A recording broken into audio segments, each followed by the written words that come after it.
ప్రశాంత్ కిషోర్ ప్రస్తుతానికి ప్రతి రాష్ట్రాన్ని భ్రష్టు పట్టించి రాష్ట్రాలను అప్పుల పాలు చేయడానికి ముఖ్య కారణం. ఒక పొలిటికల్ స్ట్రాటజిస్ట్ రాష్ట్రాలని అప్పుల పాలు ఎలా చేస్తాడు అనేదే కదా మీ సందేహం. అయితే ఈ వీడియో చివరి వరకు చూడండి, మీరే ఒప్పుకుంటారు. 2012లో మోడీని గుజరాత్ ముఖ్యమంత్రిని చేయడం ద్వారా ప్రపంచానికి పరిచయమైన ఈ వ్యక్తితోటి 2020 వరకు ఎటువంటి సమస్య లేదు. 2020లో ఢిల్లీలో ఆమ్ ఆద్మీని అధికారంలోకి తీసుకురావడానికి అతను చేసిన వాగ్దానాలే రాష్ట్రాలని అప్పుల పాలు చేయడానికి కారణం. 2020-2015లో ఒకసారి ఆమ్ ఆద్మీ పార్టీ చేసిన వాగ్దానాలని పరిశీలించి చూద్దాం. ముందుగా 2015లో ఢిల్లీని విద్యలో, పర్యాటకంలో, వ్యాపారంలో హబ్ గా తయారు చేసి ఎంప్లాయ్మెంట్ ని క్రియేట్ చేస్తాం. 2 ప్రతి గ్రామానికి స్కూల్, హాస్పిటల్ ని ఖచ్చితంగా కట్టిస్తాం. తద్వారా ఉద్యోగాలను క్రియేట్ చేస్తాం. నిర్భయ లాంటి ఘటనలు మళ్లీ పునరావృతం కాకుండా ప్రతి వీధిలోనూ సీసీ కెమెరాలను నియమిస్తాం. 15 లక్షల కెమెరాలని ఢిల్లీ మొత్తం పెడతాం. ఈ హామీలని కేజ్రీవాల్ 2015 ఎలక్షన్స్ లో ప్రథమంగా చేసినది. అదే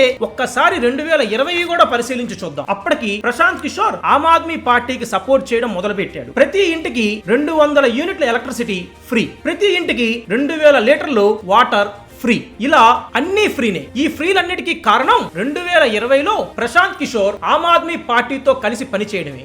నమ్మశక్యంగా లేదా? అయితే టీఎంసీ యొక్క మేనిఫెస్టోను కూడా ఒకసారి పరిశీలిద్దాం. 2016లో టీఎంసీ మేనిఫెస్టో కొత్త బిజినెస్ క్లస్టర్స్ ని నిర్మించి తద్వారా కొత్త ఉద్యోగ రూపకల్పన, విద్యార్థులకి కొత్త హాస్టల్స్, లైబ్రరీస్ కల్పిస్తాం. తద్వారా వారికి నైపుణ్య శిక్షణాభివృద్ధి కార్యక్రమాలని నిర్వహిస్తాం. ఇక 2021లో ఈ ప్రశాంత్ కిషోర్ యొక్క వలలో చిక్కుకున్న తర్వాత టీఎంసీ యొక్క మేనిఫెస్టోను కూడా ఒక్కసారి గమనించి చూడండి. ప్రతి బీసీ, ఎస్సీ, ఎస్టీ మహిళకి ప్రతి నెల 1000 రూపాయల ఆర్థిక సాయం ఫ్రీ. అదే ఓసీ మహిళ అయితే ఆ మహిళకి 500 రూపాయల ఆర్థిక సాయం ఫ్రీ. ప్రతి రైతుకి కూడా 10,000 రూపాయలు ఎకరాకి ఫ్రీ. ఇలా ప్రతిదీ ఫ్రీనే. ప్రశాంత్ కిషోర్ చేతిలో చిక్కుకున్న తర్వాత ఎంతటి రాజకీయ నాయకుడైనా సరే ఫ్రీలు ప్రకటించవలసినదే. ఆ ఇచ్చిన ఫ్రీ స్కీమ్స్ ని నెరవేర్చడం కోసం రాష్ట్రాన్ని తాకట్టు పెట్టి అప్పుల పాలు చేయవలసిందే. అంతెందుకు 2019లో ఈ ప్రశాంత్ కిషోర్ వైఎస్ఆర్సీపీ పార్టీకి సపోర్ట్ చేశాడు కదా. వైఎస్ఆర్సీపీ పార్టీ ప్రకటించిన స్కీమ్స్ ని ఒక్కసారి గమనించండి. జగనన్న అమ్మఒడి, వైఎస్ఆర్ కాపు నేస్తం, విద్యా దీవెన, వసతి దీవెన, వాహన మిత్ర, ఇలా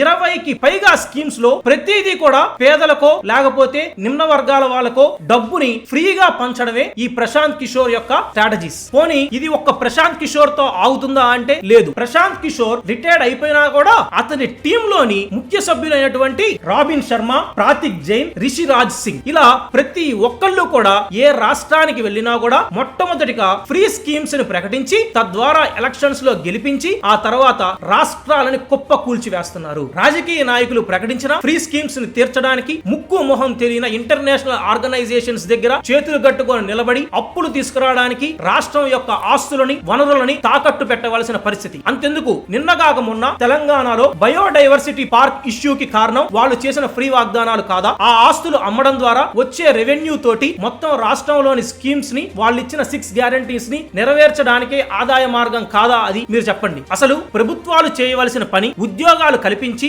యువతకి ఆదాయ మార్గాన్ని క్రియేట్ చేయడం. అది లేక ప్రతి ఒక్కరికి కూడా నిరుద్యోగ భృతి కింద ఫ్రీగా మనీ ట్రాన్స్ఫర్ చేయడం ఎంతవరకు కరెక్ట్? వికలాంగులకో లేదా వితంతువులకో లేదా ముసలి వారికో పెన్షన్ కింద డబ్బులు ఇవ్వడాన్ని నేను తప్పు పట్టను. ఎందుకు అంటే వాళ్ళు వెన్నెముకలో సత్తువు లేని వాళ్ళు, సమాజంలో కొంచెం కింద స్థాయిలో ఉన్నవారు కాబట్టి. అది పోగా యువతకో లేకపోతే వెన్నెముకలో సత్తు ఉన్న వాళ్ళకో డబ్బు ఇవ్వడం ద్వారా వాళ్ళు బద్దకస్తులయ్యి తాగి తిరగరా? ఒక రైతుకి పంట సాయాన్ని, ఒక విద్యార్థికి ఉచిత విద్యని, పేదవారికి ఉచిత వైద్యాన్ని ఇవ్వడాన్ని నేను తప్పు పట్టను. అది సంక్షేమం. కానీ ఫ్రీగా డబ్బులు ఇస్తాను అంటే ఎలా? అలాంటి వాగ్దానాలు చేపిస్తున్న ప్రశాంత్ కిషోర్ లాంటి పిఆర్ టీమ్స్ ని మనం వ్యతిరేకించవలసిన అవసరం ఉందా లేదా?